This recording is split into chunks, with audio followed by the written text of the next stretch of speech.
Pues si tenemos Lucas capítulo 5, vamos a leer desde el versículo 12 en adelante, y dice así la palabra del Señor.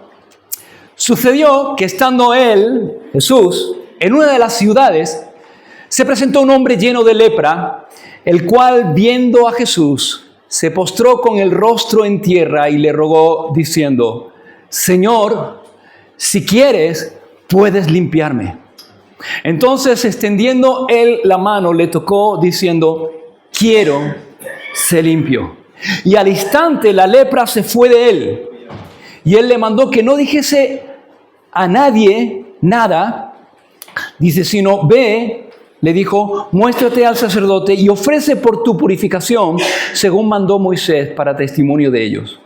Pero su fama se extendía más y más, y se reunía mucha gente para oírle y para que le sanase de sus enfermedades. Mas él se apartaba a lugares desiertos y oraba. Amén. Hasta aquí la palabra del Señor, hermanos, en esta mañana.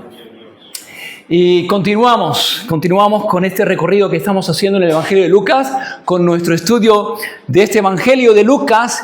Y estamos, hermanos, nos encontramos en una parte del Evangelio en la cual lo que se destaca, lo que podamos ver a primera vista es el poder de nuestro Señor Jesucristo. Desde el capítulo 4, versículo 31, donde encontramos a Jesús entrando en la sinagoga de Capernaum, Lucas nos ha ido mostrando diferentes escenas en las cuales podemos ver el poder y la autoridad del Señor. El poder y la autoridad de Jesús a la hora de enseñar, porque dice que mientras Jesús enseñaba en aquella sinagoga, dice que la gente se admiraba de su doctrina, de su enseñanza, porque dice que su palabra era con autoridad, no como la palabra o la enseñanza de los escribas y de los fariseos. Ellos veían en Jesús una autoridad que no habían visto nunca. Cuando Jesús enseñaba, ellos podían ver a alguien que enseñaba como nunca antes habían visto enseñar a nadie, porque cuando Jesús hablaba, Él hablaba directamente, era la palabra de Dios llegando directamente al corazón de cada hombre y de cada mujer. Y no solamente pudieron ver el poder y la autoridad de Jesús a la hora de enseñar, sino que también vieron el poder y la autoridad de Jesús sobre el mundo espiritual. Porque allí en ese lugar, si recordáis, había un hombre endemoniado, un hombre poseído por un espíritu inmundo, y Jesús liberó a este hombre, sacó al demonio de este hombre y lo liberó. Y luego, más adelante dice que cuando Jesús sale de la sinagoga, llega a la casa de Pedro, y allí Lucas nos muestra el poder y la autoridad de Jesús sobre la enfermedad.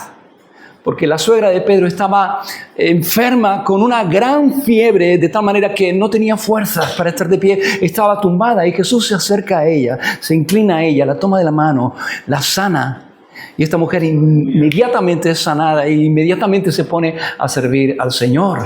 Pero no solamente eso, sino que dice que cuando llega la noche, toda la ciudad vino a la puerta. Rafa, ya, cojo este, ¿vale?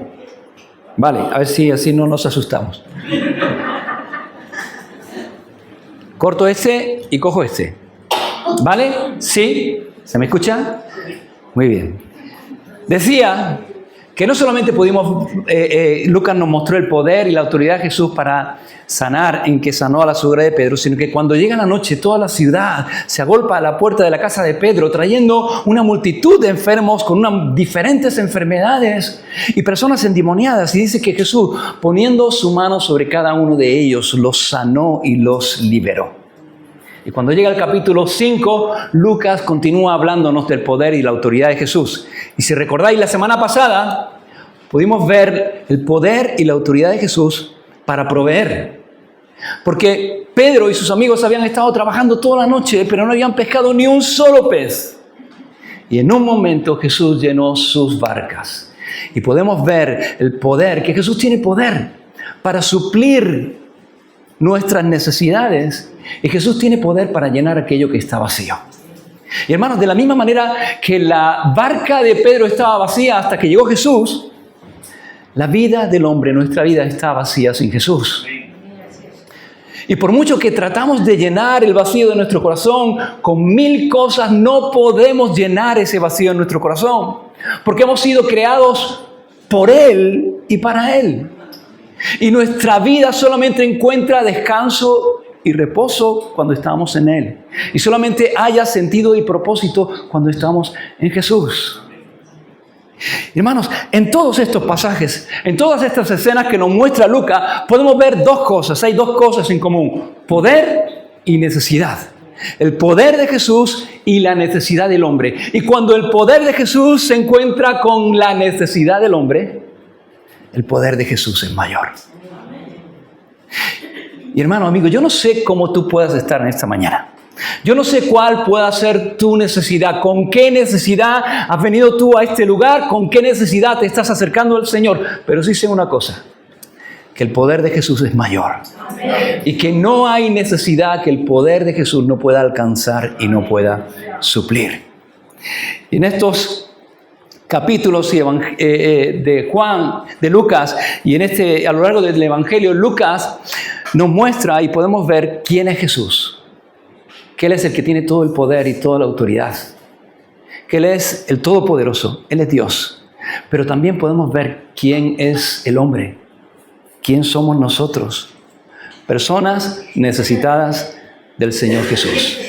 No es Jesús, no es Dios el que necesita de nosotros. En Dios no hay necesidad alguna. Dios no me necesita a mí para nada. Dios no te necesita a ti para nada. Somos nosotros los que necesitamos a Dios. Somos nosotros los que necesitamos a Jesús. Y en el pasaje que hemos leído en esta mañana y en la historia de este hombre leproso encontramos un ejemplo más de esto. Y lo que yo quiero en esta mañana brevemente es que veamos algunas cosas de este pasaje, que es una clara ilustración en la Escritura de quién es el hombre, de la necesidad, tremenda necesidad que hay en el hombre y de quién es Jesús. El Dios Todopoderoso que vino para sanarnos y que vino para salvarnos. Y básicamente yo quiero que veamos dos cosas. En primer lugar, la situación en la cual este hombre se encontraba y lo que este hombre hizo. Y en segundo lugar, la respuesta de Jesús cuando este hombre vino a él. Básicamente estas dos cosas. En primer lugar, la situación. Porque comienza este pasaje en el versículo 12 diciendo que estando Jesús, en una de las ciudades se presentó un hombre lleno de lepra. Y esta es la situación en la cual este hombre se encuentra.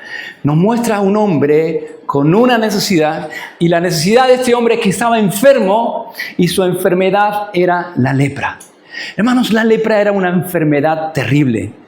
Por la propia enfermedad en sí, pero también por las consecuencias que las personas tenían que acarrear cuando sufrían esta enfermedad. Era una enfermedad que comenzaba con unas pequeñas manchas que se convertían con el tiempo en escamas y que con el tiempo se convertían en úlceras y muchas partes de su cuerpo comenzaban a estar en carne viva. Y esas úlceras provocaban un olor muy fuerte, un olor muy desagradable, porque lo que estaba ocurriendo literalmente es que la carne se estaba pudriendo en la persona que estaba enferma. Se pudría la carne y era muy desagradable, no solamente a la vista, sino que tenía un olor muy desagradable. Se deformaba la cara, se deformaba la nariz, las orejas. Con el tiempo comenzaban a perder miembros como los dedos, las cejas, las pestañas, el pelo se volvía blanco y la enfermedad iba avanzando por su cuerpo hasta que finalmente afectaba a un órgano vital y al final las personas terminaban muriendo. Se le llamaba la muerte a centímetros. La lepra era la enfermedad más temida del mundo antiguo. Y en Levítico capítulo 13, Dios dejó instrucciones a los sacerdotes acerca de cómo examinar a las personas y cómo diagnosticar esta enfermedad y acerca de lo que había que hacer con estas personas y lo que estas personas tenían que hacer. En Levítico capítulo 13, versículos 45 y 46, no hace falta que lo busquéis, si queréis lo podéis apuntar y leerlo, luego lo leo yo, dice así: y el leproso, en quien hubiere llaga, llevará vestidos rasgados y su cabeza descubierta y embozado pregonará: inmundo, inmundo. Todo el tiempo que la llaga estuviera en él será inmundo, estará impuro y habitará solo, fuera del campamento será su morada. La peor noticia que una persona podía recibir en aquel tiempo era que estaba enfermo de lepra. Era lo equivalente a una sentencia de muerte, porque era una enfermedad incurable, no había cura para esa enfermedad. Su destino era la muerte, pero no era una muerte rápida, era una muerte muy lenta. Podían pasar años hasta que un enfermo de lepra finalmente terminara muriendo. Pero la vida que le quedaba a una persona que estaba diagnosticada de lepra era peor incluso que si muriera rápido, porque era una vida terrible. Al ser una enfermedad contagiosa, no podían acercarse a los demás, quedaban excluidos de la sociedad y tenían que ir gritando. Cuando veían a una persona a lo lejos, tenían que ir gritando: ¡inmundo! ¡Inmundo! Para que supieran que estaba enfermo y nadie se acercara a ellos. Cuando una persona era diagnosticada de lepra, no moría inmediatamente físicamente, pero en muchos sentidos moría inmediatamente. Moría a lo que había sido su vida anteriormente. Moría a sus relaciones, moría a su esposa, moría a sus hijos, a sus seres queridos. Quedaba totalmente separado de todo aquello que para esa persona había sido importante en algún momento y para esa persona tenía valor. No estaba muerta físicamente, pero estaba muerta a todo aquello que realmente tenía un sentido y quería realmente y amaba esa persona. Y esa era la situación de este hombre. Era un hombre con una tremenda necesidad física, porque estaba enfermo de lepra, pero también con una tremenda necesidad emocional. Imagínate lo que es eso. Estás vivo, pero no puedes acercarte a tu esposa, a tus hijos, no puedes tener contacto con las personas que quieres, no puedes tener ningún tipo de relación y estás destinado simplemente a vagar solo fuera de las ciudades, a lo mejor con algunos otros leprosos, a depender de las limosnas de la misericordia de otros. Esa era su vida. Así que era un hombre con una tremenda necesidad física, con una tremenda necesidad emocional. Era un hombre muy consciente de su necesidad. Su necesidad era evidente no solamente para él, sino para cualquiera. Dice el pasaje que estaba lleno de lepra. Y eso significa que su enfermedad estaba ya en un estado muy avanzado. Cualquiera que lo viera se daba cuenta de que este hombre estaba enfermo de lepra. Era consciente de que estaba enfermo, de que su enfermedad no tenía cura, de que su destino, de que le iba a llevar a la muerte. Era muy consciente de que no podía ayudarse a sí mismo, de que ningún hombre le podía ayudar. Su enfermedad era incurable y por lo tanto era un hombre sin esperanza. No había ninguna esperanza en su corazón. Hasta que escuchó hablar de un joven rabino de Galilea llamado Jesús de Nazaret. Y cuando ese hombre escuchó de Jesús, ya la fama de Jesús se había extendido lo suficiente para que llegara a sus oídos acerca de Jesús de Nazaret. Y escuchó acerca de un rabino que tenía un poder sobrenatural, que recibía a las personas y que sanaba a los enfermos y que sanaba cualquier enfermedad. Cuando este hombre escuchó de Jesús, con Jesús, la esperanza llegó a su corazón. Escuchó de Jesús y con el oír, no solamente la esperanza, sino la fe, llegó a su corazón. Este hombre oyó de Jesús y creyó. Y desde ese momento, hermanos, este hombre no solamente era un hombre muy consciente de su necesidad, sino que fue muy consciente del remedio a su necesidad. Creyó que Jesús podía sanarle. Y con esa fe corrió al Señor Jesucristo. El pasaje paralelo de Marcos, en Marcos capítulo 1, versículo 40, dice que este hombre vino a Jesús rogándole postrado de rodillas. No es que Jesús pasara por donde estaba este hombre, es que este hombre vino al Señor. Buscó a Jesús y vino a Jesús postrado de rodillas y rogándole. Y hermanos, yo pensaba, ¿sabéis por qué este hombre vino a Jesús con su necesidad y la puso a sus pies? Porque pudo. Porque podía. Hermanos, durante todo el ministerio de Jesús y durante todo el tiempo en el cual Jesús habitó en este mundo, cualquiera podía venir a Jesús y poner su necesidad a los pies de Jesús. Si Jesús hubiera sido un rey en su castillo rodeado de sus altas torres, este hombre no habría tenido ninguna posibilidad de acercarse a Jesús. Si él hubiera sido como el César rodeado de una guardia pretoriana, este hombre no habría tenido la menor posibilidad de acercarse a Jesús. Pero hermanos, Jesús, siendo Dios, siendo más grande que cualquier rey, que el César, que cualquier autoridad, se puso a nuestro alcance. Él se acercó a nosotros para que nosotros pudiéramos acercarnos a Él. Se hizo accesible, se puso disponible a nosotros. Jesús derribó el muro de separación y lo hizo de tal manera, hermanos, que si tú y yo hoy no venimos a Él con nuestra necesidad, no es porque no podamos, es porque no queremos. Es por nuestro orgullo, por nuestra incredulidad. No es un asunto de imposibilidad, es un asunto de voluntad.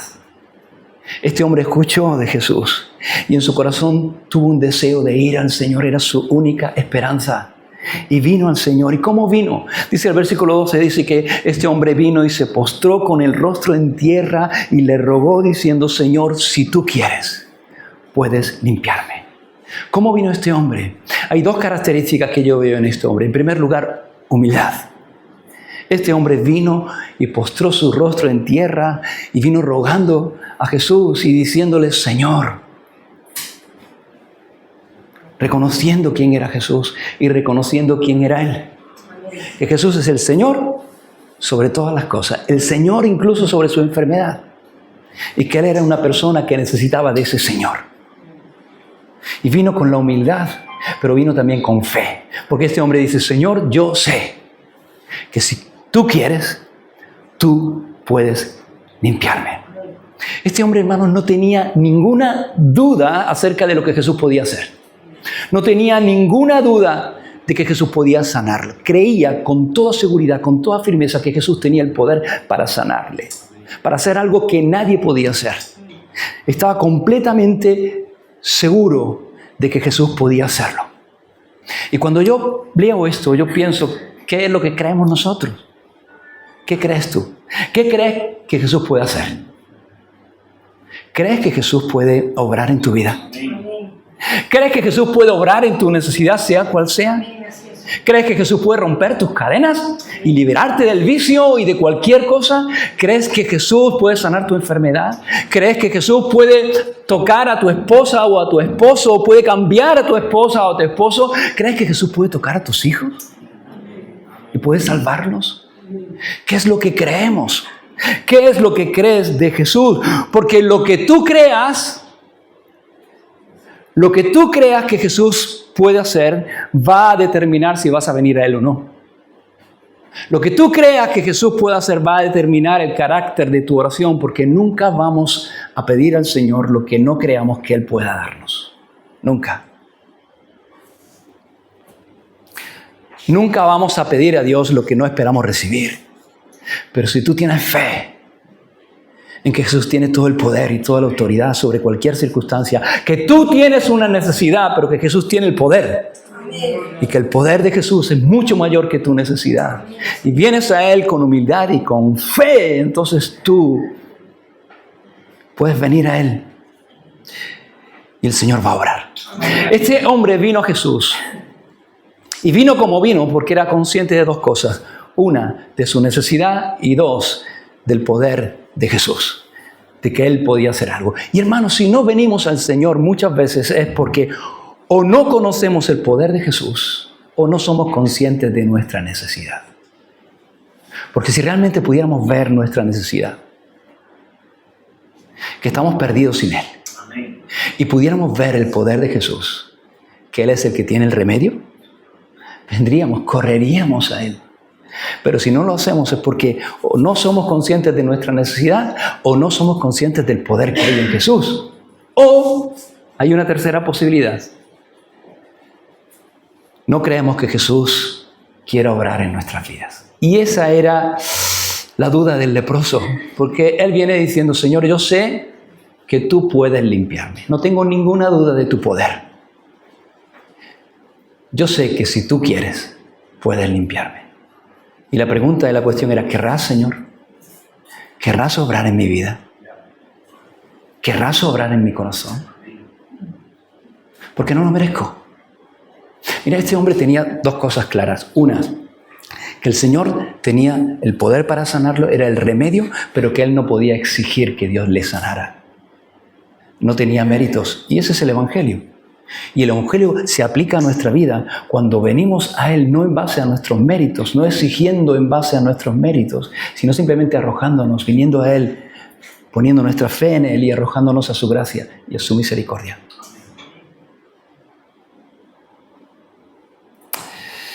Yo sé que puedes limpiarme. ¿Y qué hizo Jesús?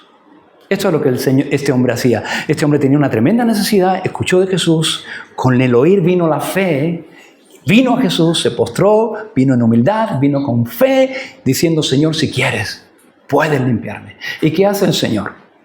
Es el versículo 13, que entonces, extendiendo él la mano, le tocó diciendo, quiero. Se limpió.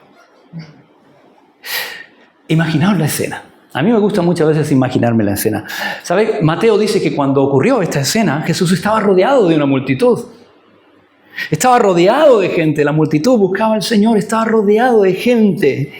Y de repente este hombre vino. Y se postró allí a los pies del Señor. Y fue un hombre osado, fue un hombre valiente, arriesgó su vida. Hizo lo que no podía hacer. Este hombre no podía acercarse a más de 50 metros de una multitud o de cualquier persona sana. Pero este hombre viene corriendo y se postra a los pies de Jesús y dice, Señor, si quieres puedes limpiarme. Y de repente la gente lo ve, y cuando la gente lo ve, se dan cuenta de que es leproso porque estaba avanzado, estaba lleno de lepra y toda la gente da un paso o varios pasos hacia atrás. Viendo que este hombre era leproso, pero Jesús mira a este hombre, Jesús ve su necesidad, escucha su ruego y teniendo misericordia, se acerca a este hombre y lo toca. Hermanos, esto me rompe, hermanos, porque Jesús podía haberlo sanado sin tocarlo, pero Jesús lo toca lo intocable. Lo intocable, hermanos. ¿Cuánto tiempo haría que nadie tocaba a ese hombre? ¿Cuánto tiempo haría? Años, probablemente, que no sentía el calor de una mano amiga sobre él. Que no sentía lo que era alguien acercándose, teniendo empatía, amor, misericordia. Y el Señor sabe que este hombre no solamente necesita ser sanado, su cuerpo, sino también su corazón. Porque lleva años siendo despreciado por todos y Jesús se acerca y le pone la mano sobre él. Y este hombre siente su mano sobre su cuerpo lleno de llagas, pudriéndose. Y dice, quiero, sé limpio. Y todos se alejan, pero Jesús se acerca. Jesús se acerca a él. Se limpió y al instante la lepra se fue y quedó completamente sano. Hermano, Jesús, amigo, Jesús no solamente tiene el poder para obrar en tu necesidad. No sé cuál es tu necesidad, pero quiero decirte que Jesús no solamente tiene el poder para obrar en tu necesidad, Él quiere obrar en tu necesidad. No dudes de que Él quiere obrar en tu vida. Amén. De que Él quiere obrar en tus circunstancias y en tu situación. Solamente ven a Él y Él se va a acercar a ti. Él te va a tocar. Él va a tocar tu vida. Si solamente venimos con humildad y con fe. Ahora hay un detalle interesante en este pasaje. Porque este hombre viene y se postra delante del Señor y le ruega y le dice, Señor, si quieres, puedes, ¿qué? Limpiarme. Este hombre no solamente quiere ser sano, este hombre quiere ser limpio. Y cuando Jesús habla, no le dices, quiero ser sano. Le dice, quiero ser limpio. ¿Por qué?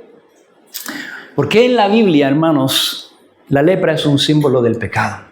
Es un tipo del pecado. Es una ilustración gráfica de lo que es el pecado. Porque la lepra no hace distinción de personas, no hace distinción entre grandes y ricos, entre hombres y mujeres, entre personas cultas o indoctas, no hace distinción de personas, como el pecado tampoco. La lepra es una enfermedad que desfigura al hombre y finalmente lo lleva a la muerte, igual que el pecado desfigura la imagen de Dios en nosotros y finalmente nos lleva a la muerte eterna. La Biblia dice que la paga del pecado es muerte. Y así como la lepra destruía a la persona físicamente, al hombre, y lo separaba del resto de los hombres, el pecado nos destruye espiritualmente y nos separa de Dios. Y así como Cristo era el único que podía sanar la lepra, Cristo es el único que puede curarnos y limpiarnos de nuestros pecados. Y de la misma manera que la limpieza de la lepra restauró a este hombre a la comunión con todas sus personas, ¿tú te imaginas? Este hombre. Y tú imagínate este hombre. No solamente estaba sano, no solamente Jesús lo había librado de la muerte física, sino que ahora él podía volver a su casa. Podía volver a abrazar a su esposa, a sus hijos. Cuando Jesús sanó a este hombre de la lepra, lo restauró a la relación humana. Y la limpieza del pecado nos restaura a algo que añoramos con todo nuestro corazón, y es nuestra relación con Dios. Cuando Jesús vino a este mundo y caminó entre nosotros, Él sanó a muchos enfermos, pero su propósito principal por el cual vino a este mundo es sanarnos a todos de la lepra. Porque en aquel tiempo había muchos leprosos, pero no todos eran leprosos, pero sí todos eran pecadores. Y hoy no hay muchos leprosos, pero todos seguimos siendo pecadores y todos necesitamos ser limpiados y restaurados a esa comunión que añoramos, que es la comunión y la relación con Dios. Y de la misma manera que este hombre, para ser sanado, tuvo que venir con humildad, reconociendo su enfermedad, y con fe, necesitamos venir al Señor reconociendo nuestro pecado y poniendo nuestra fe en Él y solamente en su obra. Y me gusta Marcos, porque Marcos dice que no solamente se acerca, sino dice teniendo misericordia de Él. Qué grande es la misericordia de Dios. Por su misericordia, Dios no nos da lo que merecemos. Esa es la misericordia. Dios no nos da lo que merecemos. Merecemos el juicio, pero por su misericordia no nos da lo que merecemos. Y tal vez todos los que estaban allí, tal vez todos estaban de acuerdo en que ese hombre merecía morir, porque había quebrantado la ley. Estaba allí, no podía estar allí, merecía ser lapidado, decía morir, pero Jesús se acerca y lo sana. No le da lo que merece, le da lo que no merece, lo sana. Y eso es lo que Jesús hace. No nos da lo que merecemos, que es el castigo, nos da lo que no merecemos por su gracia, nos da su salvación. Eso es lo que Jesús hizo y vino a hacer. El versículo 14 dice, y le mandó que no lo dijese a nadie, dice, sino ve, le dijo, muéstrate al sacerdote y ofrece por la purificación según mandó Moisés para testimonio de ellos. Jesús sana a este hombre y le dice dos cosas. La primera cosa le dice, no le digas nada a nadie. ¿Vale? No le digas nada a nadie. La segunda cosa que le dice, ve y muéstrate al sacerdote y ofrece por la purificación lo que Moisés mandó para testimonio de ellos. Y antes he dicho que en Levítico capítulo 13, Dios les dice a los sacerdotes qué es lo que tenían que hacer a la hora de examinar a las personas y determinar si una persona estaba enferma de lepra o no. Pero en el capítulo 14, Dios instruye a los sacerdotes en lo que tenían que hacer con aquellas personas que habían sido sanadas de la lepra. ¿Cuál era el procedimiento que debían llevar a cabo para purificar y declarar a una persona que estaba leprosa limpia y que pudiera volver a ser incluido dentro de la comunidad? Y aquí hay algo interesante, hermano. Porque en toda la historia del Antiguo Testamento, en toda la historia de Israel, no hay ningún registro bíblico en que los sacerdotes tuvieran que llevar a cabo este ritual que enseñaba Levítico 14. Por la sencilla razón de que no hay registro de que ninguna persona hubiera sido sanada de la lepra. Solamente Naamán encontramos en la Biblia, pero él no era judío, así que él no tenía que ir a los sacerdotes. Así que yo me imagino que a lo mejor los sacerdotes cuando llegó este hombre no sabían qué es lo que tenían que hacer. ¿Cómo? ¿Qué es lo que tenemos que hacer? Tendrían que buscar en la Biblia lo que tenían que hacer. ¿Eso dónde está? Pues a ver, en Levítico 13 nos habla acerca de la lepra. Seguramente en Levítico 14 nos dirá también algo más. Vamos al Levítico 14. Trate el libro, trate el rollo, limpia el polvo porque no lo hemos usado nunca. No sé cómo te lo imaginas tú, pero yo creo que ahí se armó un revuelo. Ahora, ¿por qué Dios daría instrucciones de qué hacer cuando un leproso fuese sanado si la lepra era incurable? ¿Por qué Dios haría eso? Dios dice, cuando un leproso sea sanado, esto es lo que tenéis que hacer. Pero la lepra era incurable. ¿Por qué Dios daría estas instrucciones? Y yo creo, hermanos, que Dios dejó ese texto en la Biblia y esas instrucciones a los sacerdotes para este momento. Para que este hombre y luego otros que también fueron sanados por Jesús pudieran ir a los sacerdotes, mostrarse a ellos y que esto sirviera de testimonio no al leproso sanado, sino a los sacerdotes. Porque Jesús dice esto, dice, ve y preséntate para testimonio de ellos. Es como si Jesús estuviera diciendo, para que sepan y se den cuenta de que el Mesías ha llegado. De que el que viene a sanar, el que puede limpiar no solamente a los leprosos, sino que puede limpiarnos de nuestro pecado, ha llegado. Y dice el versículo 15, pero su fama se extendía más y más y se reunía mucha gente para oírle y para que sanase sus enfermedades. Jesús le pide a este hombre, mira, no le digas nada a nadie. Pero su fama seguía creciendo y creciendo y creciendo.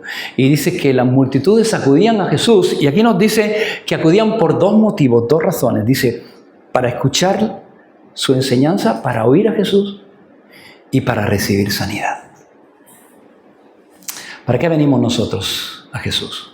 Hermanos, son dos cosas por las cuales nosotros tenemos que seguir viniendo al Señor.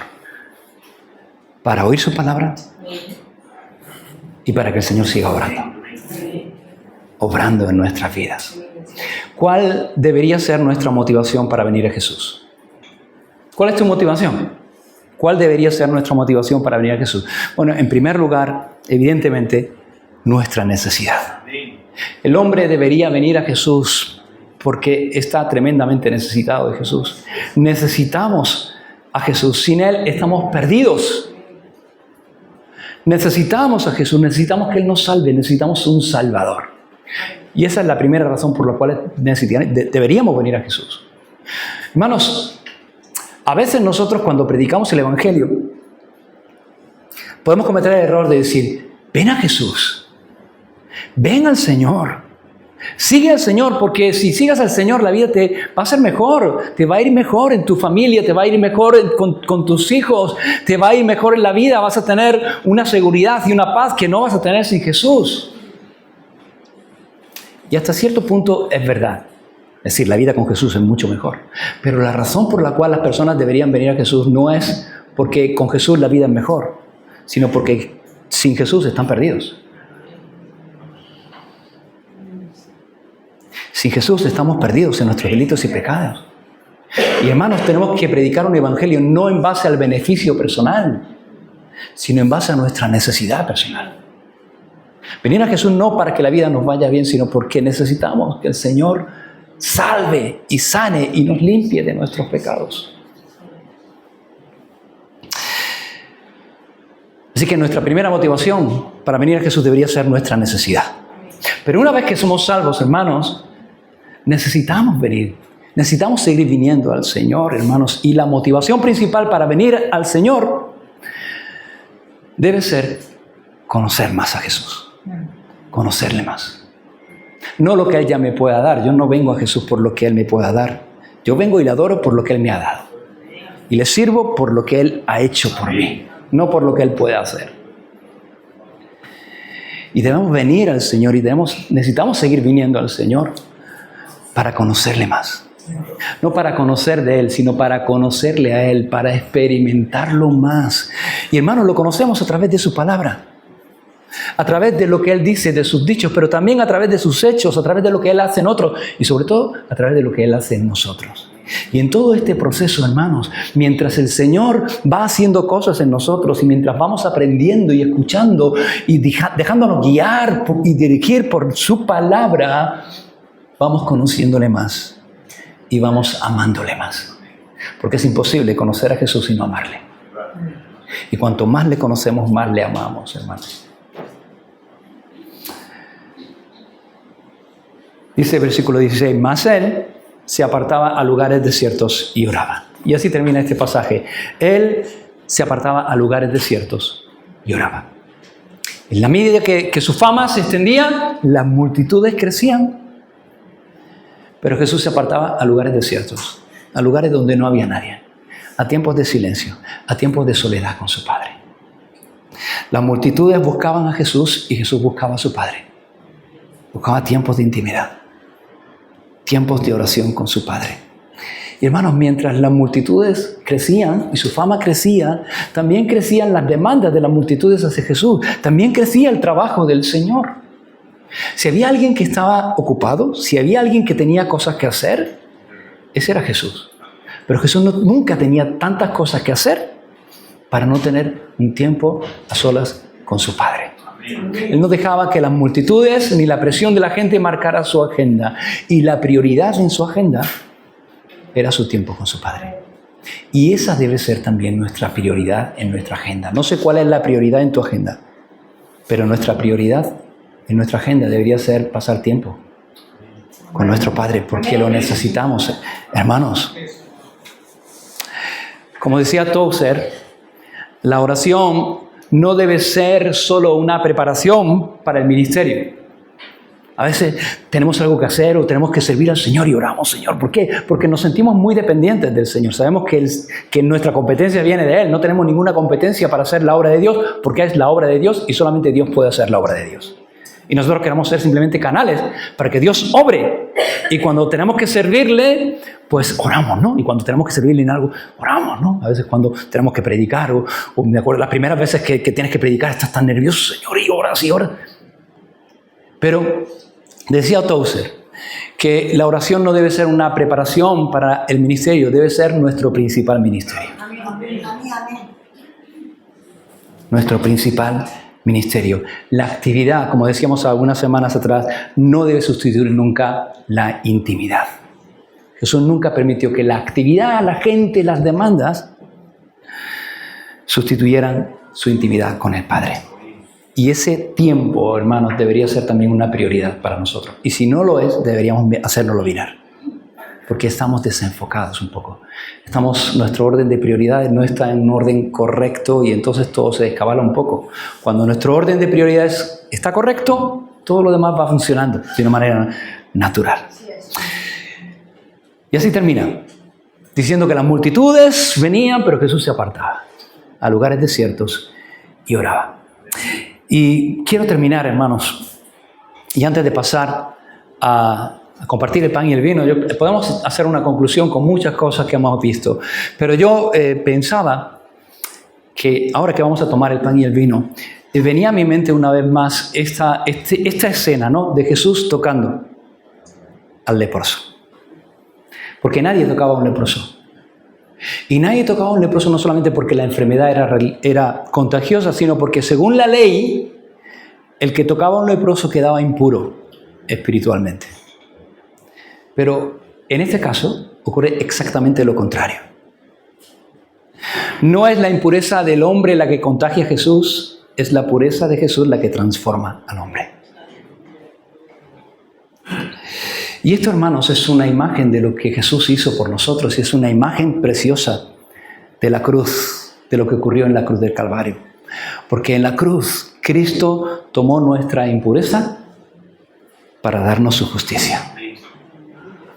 Tocó nuestro pecado. Dice la Biblia que Jehová cargó en él el pecado de todos nosotros y murió por el pecado de todos nosotros. Pero cuando nuestra impureza se tocó con su santidad fue mayor. La impureza no pasa al Salvador. La santidad pasa al pecador. Nuestros pecados fueron traspasados a Jesús y Él cargó con todos nuestros pecados. Y sin embargo, Él continuó siendo santo y justo. Dice la Biblia que al que no conoció pecado, por nosotros lo hizo pecado. No pecador, porque Él es santo. Lo hizo pecado para que tú y yo pudiéramos ser hechos justicia de Dios en Él. Nosotros traspasamos a Él nuestro pecado, pero nuestro pecado no afectó a su justicia. Pero resulta que Él nos traspasó a nosotros su justicia. Y por su justicia, hermanos, por esa justicia imputada, somos sanados, somos limpiados, somos perdonados, somos reconciliados con Él. Él nos tocó y nos hizo limpios. Nos tocó y nos sanó. Y ahora, hermanos, vamos a compartir el pan y el vino, la Santa Cena. Y lo que recordamos es eso, es la obra de Jesús. Cada vez que tomamos el pan, recordamos el cuerpo partido de nuestro Señor Jesucristo, ocupando nuestro lugar, recibiendo nuestros golpes. Cada vez que tomamos el vino, recordamos que la sangre de Jesús fue derramada para el perdón de nuestros pecados. Que Él se vistió de nuestro pecado y murió por nuestros pecados para que nosotros pudiéramos ser vestidos con su justicia y pudiéramos vivir por su justicia. Así que, hermanos, con esto en mente, vamos a compartir el pan y el vino. Amén. Vamos a ponernos de pie.